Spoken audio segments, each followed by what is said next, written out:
우리 모두는 이름을 가지고 있는데 그 이름은 언제까지 우리를 따라갑니까? 다 아시죠? 우리가 가지고 있는 이름은 평생 우리를 따라다닙니다. 근데 더 정확하게 말하면 평생 따라가는 정도가 아니고 죽어서도 우리의 이름이 남지요. 여러분, 우리의 이름이 잊혀질 수는 있지만 하나님 앞에 영원히 남는다는 거 아세요? 그러니까 정말 잘 살아야 됩니다. 여러분, 한평생 따라가는 정도가 아니에요. 여러분이나 제가 죽어도 이름이 남는 거예요. 세상에 동명이인이 있지만 하나님은 다 동명이인 다른 인물로 다 기억하십니다. 우리가 명예욕, 부정적으로 생각하는 경향이 있는데 명예를 잘못된 방법으로 얻으려는 명예욕이 잘못된 것이지 건강한 명예욕은 그거는 정말로 중요한 것입니다.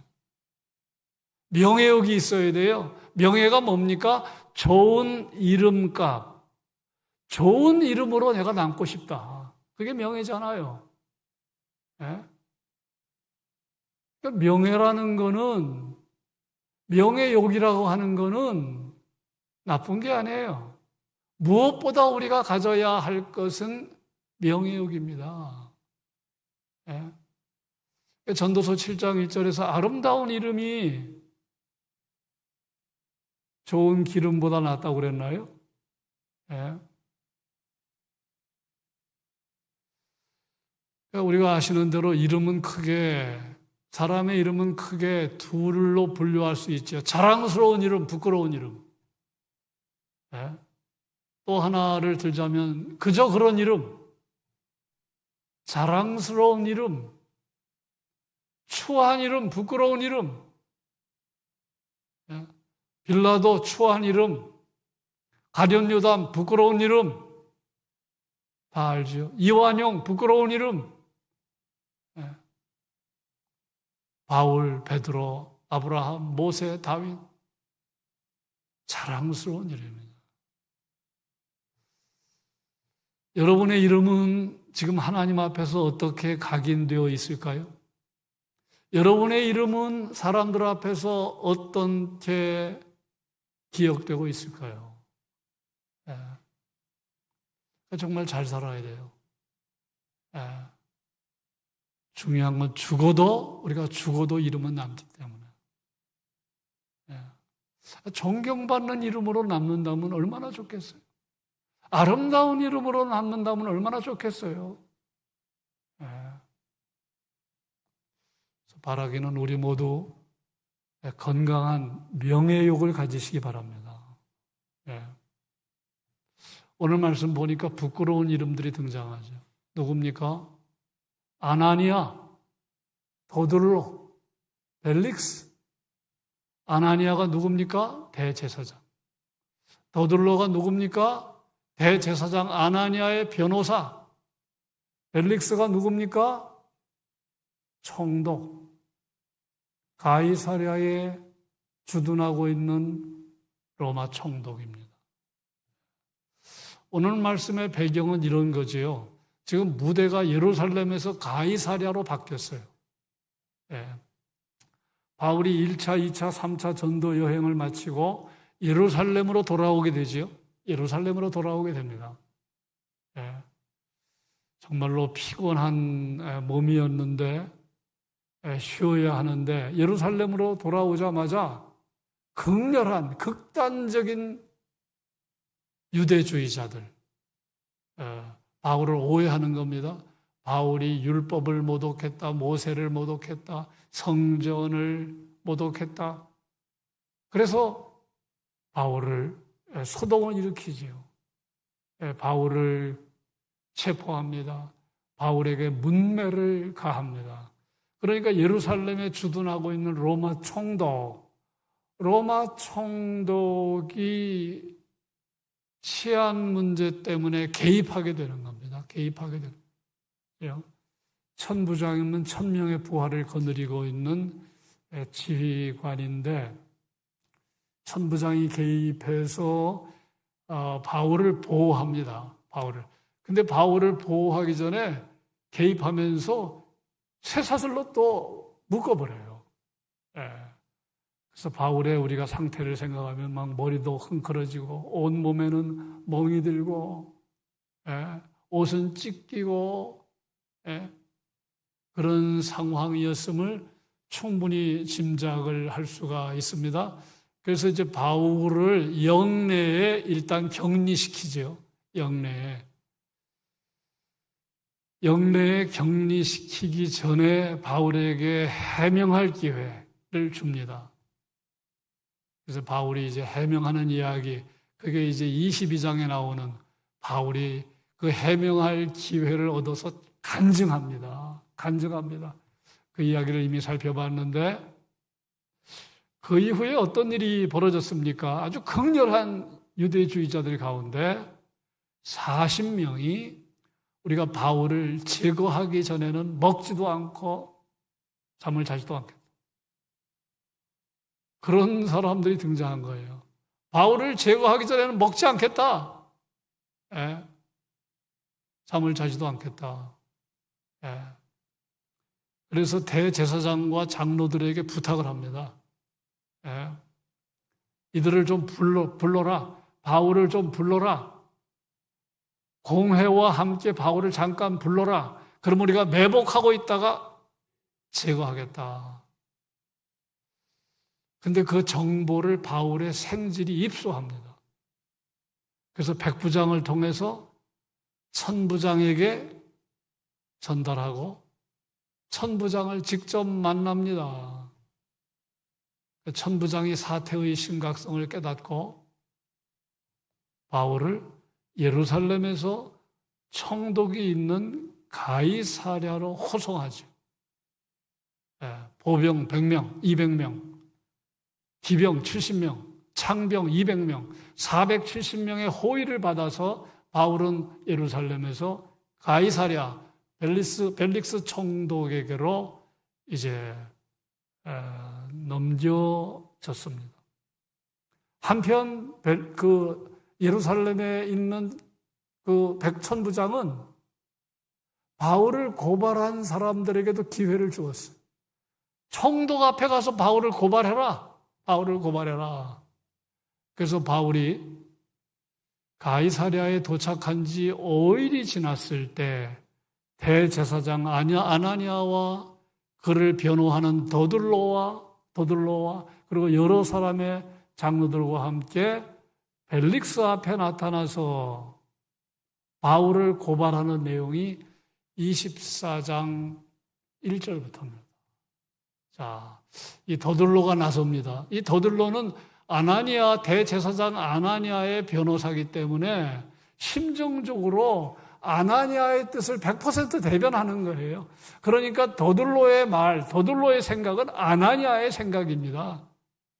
우리가 그 점을 기억하고 오늘 본문을 읽을 필요가 있는데 더둘로가 이 벨릭스에게 차마 하기 어려운 정말 아부 그런 말을 쏟아냅니다. 그 내용을 우리가 오늘 말씀에서 보는데 3절이죠. 3절 뭐라고 이야기를 합니까? 벨릭스가 가요. 우리가 당신을 힘입어 태평을 누리고 이 민족이 당신의 선견으로 말미암아 여러 가지로 개선된 것을 우리가 어느 모양으로나 어느 곳에서나 크게 감사하나이다. 그러니까 벨릭스 때문에 나라가 평안하다는 거예요. 벨릭스의 선견 지명이 있어서 나라의 부족한 부분들, 잘못된 것들이 많이 개선되었고, 그래서 감사하다는 거예요. 이 더둘로가 이 정말 아첨의 말, 아부의 말을 쏟아내는데 이것은 사실 진실과는 관계가 없다는 그야말로 거짓된 아부였음을 우리가 알 수 있어요. 로마 역사가 타키투스와 유대 역사가 조세푸스에 의하면 벨릭스는 어떤 인물이냐? 잔인무도한 인물이다. 여색을 일삼았다. 뇌물을 좋아했다. 폭정을 했다. 그렇게 평가된 인물이에요. 실제로 이 대제사장 아나니아의 전임자를 살해했어요. 대제사장 아나니아의 전임자가 벨릭스의 폭정을 비난했는데 그 이름이 요나단이거든요. 살해됐어요. 예. 그리고 지금의 부인이 드루실라인데 다른 사람의 부인입니다. 예. 유부녀를 빼앗은 거예요. 예. 얼마나 이 못된 인간입니까? 예. 그런데 지금 더둘로가 지금 막 입에 침을 바르지도 않고 극찬을 합니다. 오늘 본문 읽지 않았지만 26절 보시면 어떤 말씀이 나옵니까? 26절 보시면 또 바울에게서 돈을 받을까 바라보는 거로 더 자주 불러 같이 이야기하더라. 바울이 지금 옥에 있는데 바울을 자꾸 불러내는 거예요. 왜 불러냅니까? 뇌물을 생각했다는 거예요. 뇌물을. 예. 돈을 좋아했다는 게, 뇌물을 좋아했다는 게 틀린 게 아니잖아요. 여색을 일삼았다는 게 틀린 게 아니잖아요. 예? 폭정을 했다는 게 이게 틀린 게 아니잖아요. 예? 더들로가 너무 뻔뻔하게 정말 하나님의 사람 대제사장 아나니아를 대변한다면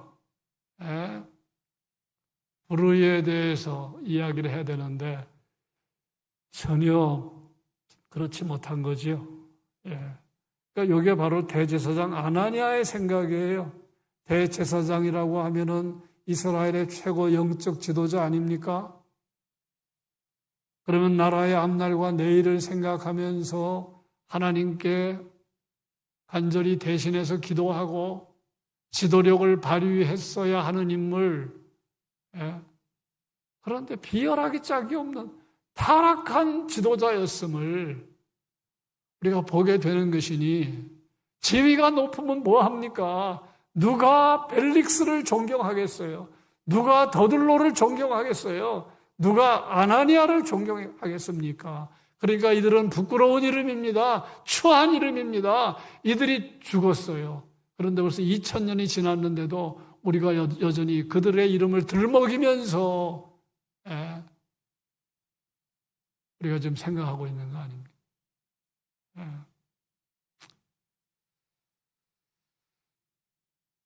자, 언제부터 이랬을까요? 처음부터 이랬을까요? 상상하기 어렵습니다. 처음엔 안 그랬겠죠. 대제사장에 임명할 때부터 그랬을까요? 임명되었을 때부터 그랬을까요? 안 그랬을 겁니다. 안 좋게 변질된 겁니다. 제가 수없이 말했습니다. 많은 사람들이 안 좋게 변질되어 갑니다. 좋게 변화되어 가면 얼마나 좋겠어요.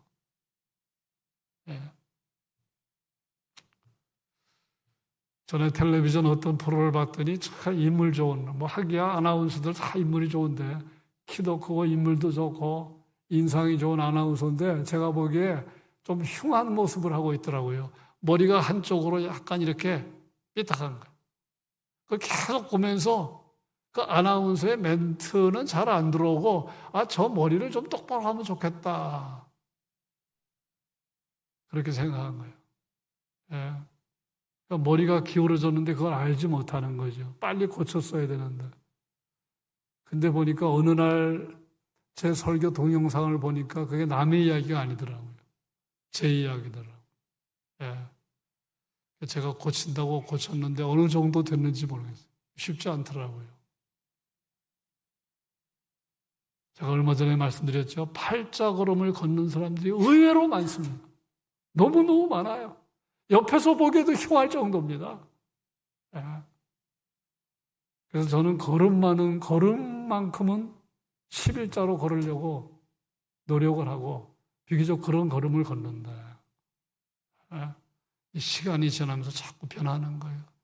이상해지는 겁니다. 병든 겁니다. 달라지는 겁니다. 아나니아가 그렇지 않았겠어요? 예, 버들로도 그랬을 겁니다. 벨릭서도 그랬을 겁니다.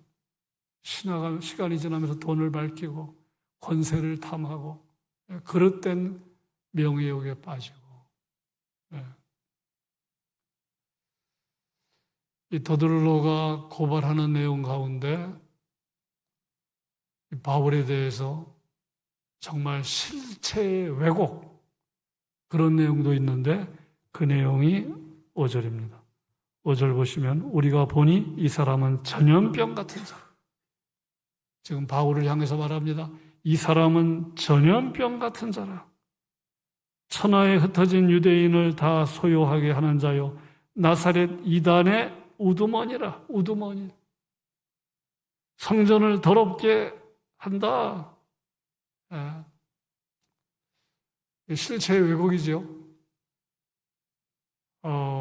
급속도로 바울이 전한 복음이 사람들에게 퍼졌다는 점에서는 전염병과 같지만 전염병은 죽음을 가져오잖아요. 고통을 가져오잖아요.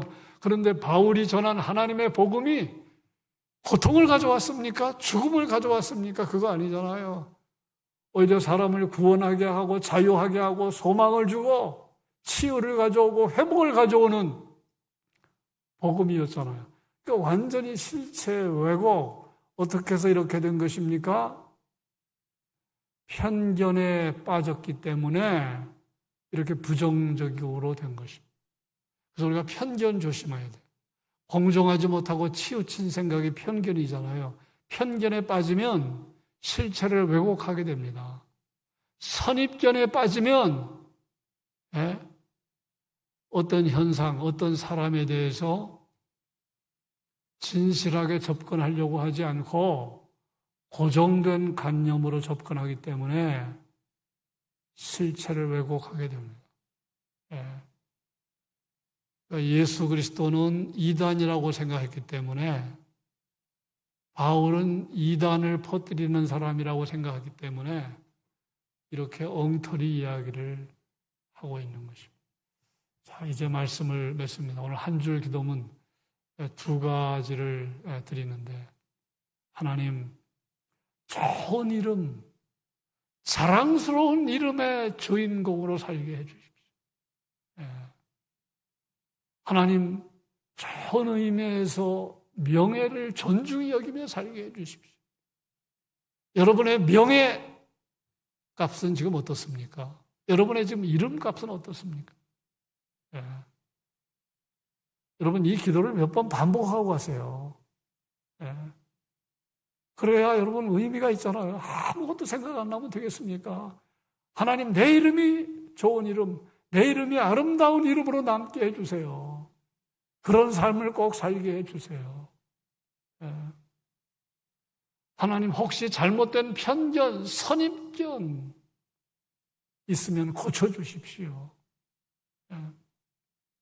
사람을 제대로 보고 현상을 제대로 볼 수 있는 눈을 주십시오. 두 가지 기도 제목을 드렸어요. 오늘 말씀에서 찾는 두 가지 기도 제목. 그런 기도를 꼭 하시기를 바랍니다. 우리 교회를 위해서 꼭 기도하십시오. 지금 후임 목사 아무것도 결정되고 없습니다. 위에서 꼭 기도해 주십시오. 꼭 필요한 목사님 세워지게 해주십시오. 이왕이면 좋은 인품을 가진 목사님, 설교에 가마력 있는 목사님, 건강한 목회 철학을 가진 목사님, 신학적인 이해가 깊은 목사님, 선교적인 교회를 지향하는 목사님. 목사님이 구포교회에 부임했을 때 내가 구포교회 담임 목사다, 위임 목사다의 생각을 넘어서 이 지역의 목사다. 그럼 뭐가 좀 다르지 않겠습니까? 그게 선교적인 교회를 지향하는 목사님. 한 목사는 그 역할을 잘 하지 못했다고 생각하는데 우리 여름 행사 때 우리 아이들이 은혜 많이 받았습니다. 말씀의 씨앗이 마음에 뿌려졌습니다. 그 말씀이 자라고, 은혜가 소멸되는 게 아니라 은혜가 잘 관리되게 해 주십시오. 기도하시기를 바랍니다. 우리 오늘 윤학자 성도님 신방을 가는데 그 소정교회는 윤학자 성도님의 오빠 되는 윤인구 목사님이 세운 교회거든요. 소정교회. 부산대학교 앞에 있는 부산대학교 설립자인 윤인구 목사님의 막내 동생이 윤학자 성도님. 부산대학교 교수를 역임하셨죠. 그런데 그 제자 되는 소정교회 권사님, 부산대학교 교수를 은퇴하신 분입니다. 이분이 한 달이나 두 달에 한 번 신방 간대요.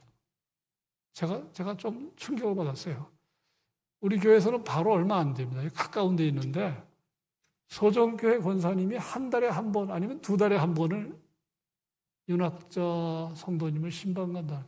그래서 오늘 우리 교회, 거기 앞에서 저랑 만나기로 했어요. 2시에. 지금 올해 103세입니다. 만으로 103세.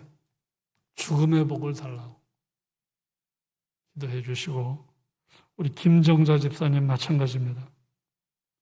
우리 윤공덕 집사님이 며칠 전에 산에서 하산했는데 내려오자마자 급하게 성심병원을 거쳐서 부산대학병원 중환자실로 가셨어요. 산에서 내려오자마자. 지금 조금 의식은 돌아오신 것 같은데 지금 부인 최정희 집사님도 지금 신장 수술을 앞두고 있죠. 발목 수술도 해야 되고 손에는 류마티스 관절염으로 고통을 당합니다. 그 집안에 아주 큰 환란이 찾아왔어요. 그 아들은 윤형진 목사님, 스리랑카 선교사입니다. 그래서 우리 윤공덕 집사님, 최정인 집사님 위해서 기도하시고, 우리 김동춘 성도님은 정말 우리가 빼놓지 말고 기도해야 할 분인데 베체트병으로 시력을 잃었어요.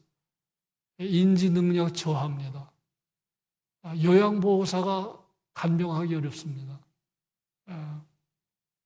소리도 지르고 감당하기 어렵습니다. 그래서 좀 적절한 요양원이 나타나기를 기도합니다. 기도해 주시기를.